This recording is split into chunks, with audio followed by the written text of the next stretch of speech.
Assalamualaikum warahmatullahi wabarakatuh. Perkenalkan, nama saya Beni Basuki.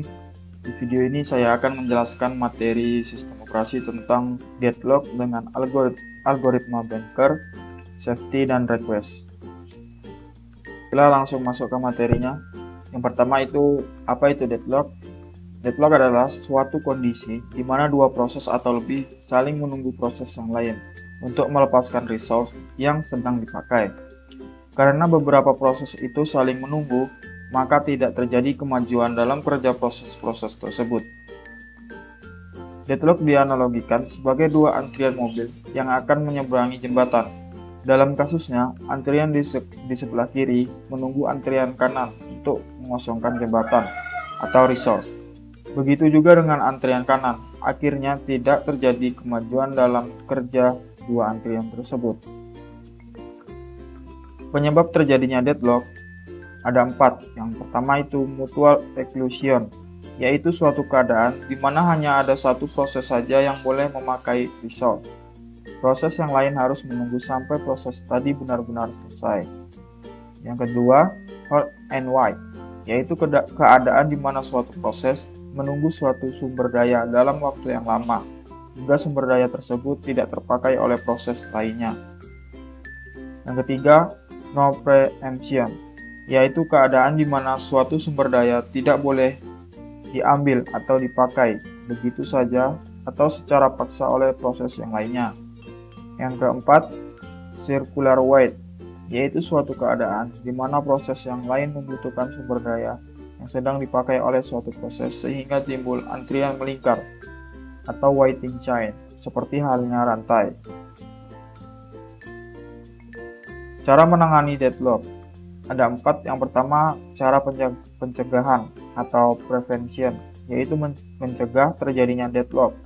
Dalam hal ini, penyebab deadlock harus diketahui sebelumnya, kemudian memastikan bahwa masalah satu keadaan yang penting tidak akan menimbulkan deadlock. Yang kedua, cara penolakan atau menghindari atau avoidance, yaitu melakukan pendataan terhadap proses-proses yang kira-kira akan menghabiskan sumber daya. Yang ketiga, detection and recovery, yaitu mendeteksi dan memperbaiki. Mendeteksi sistem apa saja yang terlibat jika terjadi deadlock. Setelah mendeteksi, sistem diperbaiki. Yang keempat, yang mengabaikan deadlock, yaitu membiarkan deadlock seolah tidak terjadi apa-apa dan membiarkan deadlock tersebut mematikan program. Hal ini merupakan algoritma ostrich untuk menangani deadlock. Algoritma banker. Algoritma banker mencegah terjadinya deadlock dengan memutuskan apakah menyetujui atau menunda permohonan kredit oleh customer. Ketika customer memohon kredit, maka permohonan kredit tersebut harus diperiksa oleh banker.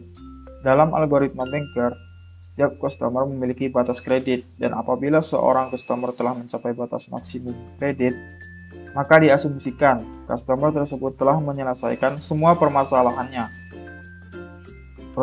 bisnisnya dan dapat mengembalikan semua pinjamannya kepada bank. Tetapi, ada kalanya seorang customer dapat menyelesaikan semua permasalahan bisnisnya dan mengembalikan semua pinjamannya kepada bank sebelum mencapai batas kredit maksimum. Algoritma banker terdiri atas algoritma safety dan algoritma resource request. Cara kerja dari masing-masing algoritma tersebut adalah sebagai berikut. Algoritma safety. Algoritma ini adalah algoritma yang dipakai oleh bankir atau seorang peminjam yang konservatif untuk memeriksa keadaan sistem setelah peminjaman, apakah berada dalam kondisi safe atau tidak. Apabila berada dalam kondisi safe, maka ini berarti dana yang tersisa dapat menjamin pemenuhan pinjaman oleh semua customer yang masih aktif. Semua proses akan berakhir dengan aman dan tidak akan menyebabkan deadlock.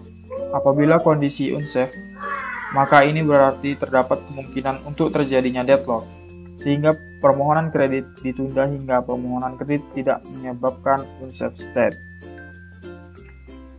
Cara kerja algoritma safety adalah sebagai berikut. Terdapat 5 cara. Yang pertama, set nilai worth sama dengan available atau available sama dengan dana yang masih tersisa di bank setelah peminjaman. Yang kedua, set nilai finish atau index sama dengan false untuk semua customer. Yang ketiga, cari semua customer yang memiliki needs atau keperluan lebih kecil atau sama dengan nilai worth. Besar needs dihitung dengan mengurangkan nilai maksimum resource customer dengan nilai allocation resource customer. Yang keempat, anggap bank meminjamkan dana sama dengan needs customer sehingga keperluan dana customer terpenuhi dan customer menyelesaikan semua permasalahan bisnisnya dengan mengembalikan semua kreditnya ke bank. Yang terakhir, apabila tidak ada lagi customer yang memiliki needs lebih kurang sama dengan worth, maka periksa apakah semua finish index bernilai true. Apabila semua finish index sama dengan true, maka kondisi setelah peminjaman adalah safe.